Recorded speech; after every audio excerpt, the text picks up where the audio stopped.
I've heard a lot of people say Deontay's got that one punch, but you've got 12 rounds where you can make it a war. What do you think is the bigger advantage? One punch or knowing that you can take someone into those deep waters? I think one punch is a bigger deal.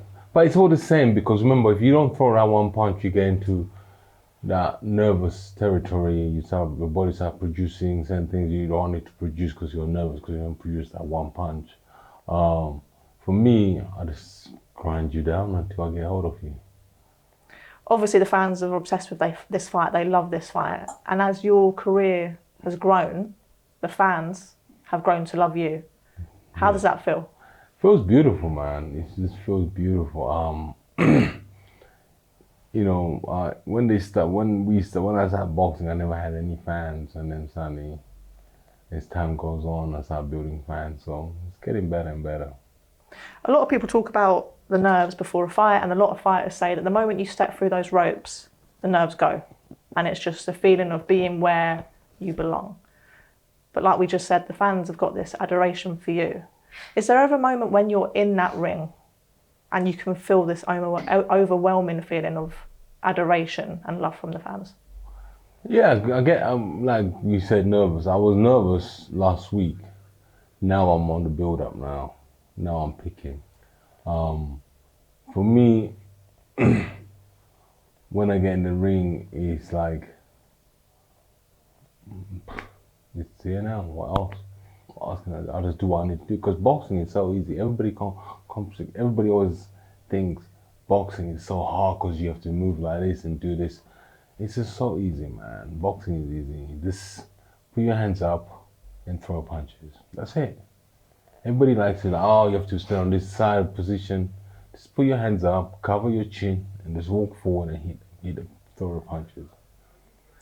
It doesn't seem like there's been that much animosity in the lead up to this fight, which is a little bit different to some of your past fights. What's changed? Because I'm 42 now. That's changed. That's the biggest change ever. You know, when you get older, you become wiser. That's God honest truth. The older you are, the wiser you are. We can't really do anything else about it. It is weird because obviously watching from your early career, even seeing you fight as an amateur, it is all, like you're mentioning your age, it is almost like the boxing fans have seen you grow up in front of our eyes. Have you ever felt that? Yeah.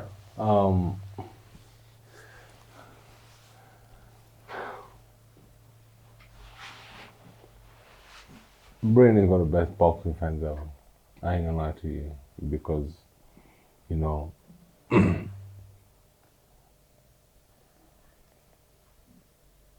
not even the best fans in the whole world.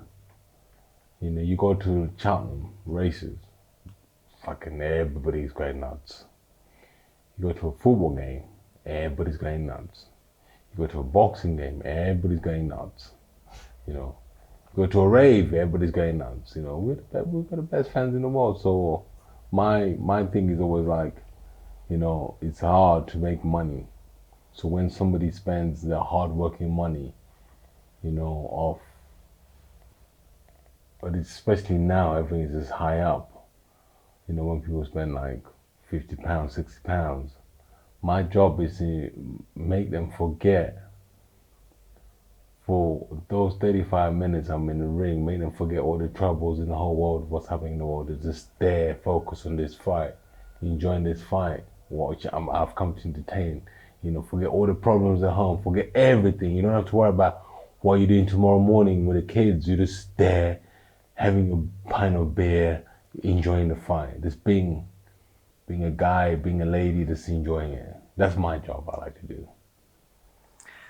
From an outsider's point of view, it looks like Wilder's been going through it a little bit in his career and his personal life. Is there any part of you that kind of feels sorry for him? Yeah, because yesterday he said when he got into boxing, he started going to boxing for his daughter, who's very, very ill. That was beautiful, man. You know, he's going through it a lot. You know, everybody goes through a lot, but it's how you deal with it. He's dealing with it in his own way, you know, so I'll help him afterwards when we finish fighting. He's said that he plans on beating you and then making his way back to being the heavyweight king. Do you think he believes he can actually do that? Yeah, I think so. If he wants to. Everybody can.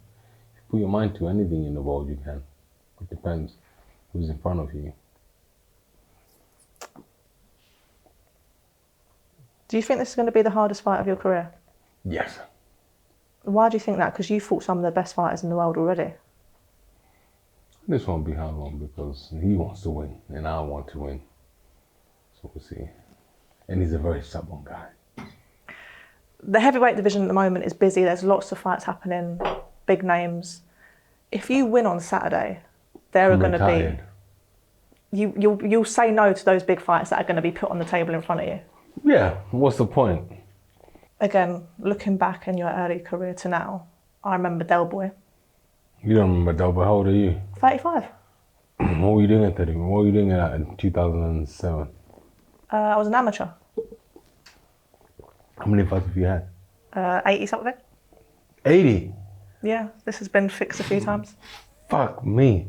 So I remember when you were Del Boy. 80 fights. And now you're Chisora. So if I forget my name or the day of the week, that's why. But what I'm saying is, I remember when you were Del Boy. Bollocks, 80 fights. Yeah. Jesus Christ. And now you're War. When did that shift happen? David Hay. What he'd said, you need a rebrand. No one said I'm going to rebrand. Because I boxed, I went to Takum's fight wearing a cap says War on it. And then when I partnered up with David Hay after the Takum fight, he was like, how about we put War Chisora and then the other day, Del Boy. Perfect, let's go with that. Who would win, Del Boy or Chisora? War Chisora wins. Del Boy 2.0. Yeah. Do you study old fighters?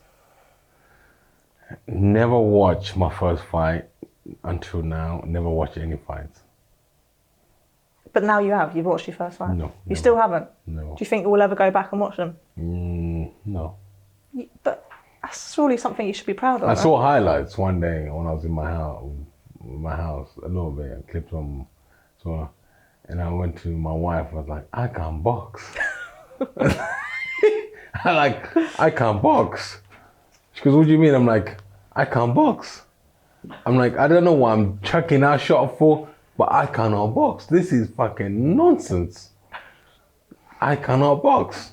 I just come to a conclusion, I can't box. What about other fighters in the past? Do you watch old fights from historic fighters? No. Not really? Not really. No. So you don't do any studying, you don't go and watch Hagler or whoever? No. No? I ain't got time for that. I ain't got time for that. I want to enjoy life. I ain't got time to sit down and watch Hagler. If there's a fight happening, I will go and watch the fight and see and watch it. But I won't go to my house and start replaying, watching the shots, how the movie. No, I can't do that. It's not my style. You know, people study fights and they watch. No, I can't. One last question. Obviously, you've mentioned retirement. I feel like you understand the mentality of a fighter possibly more than anyone I've ever heard speak. So what does retirement look like to you in terms of, are you thinking managing, are you thinking coaching? Retirement for me is being a dad for 1 year. And then after that, come out of retirement. Come out of retirement and then start looking after my kids. Yeah. So it's all about the kids, all about family. Yeah. Derek, thank you so much. That was brilliant.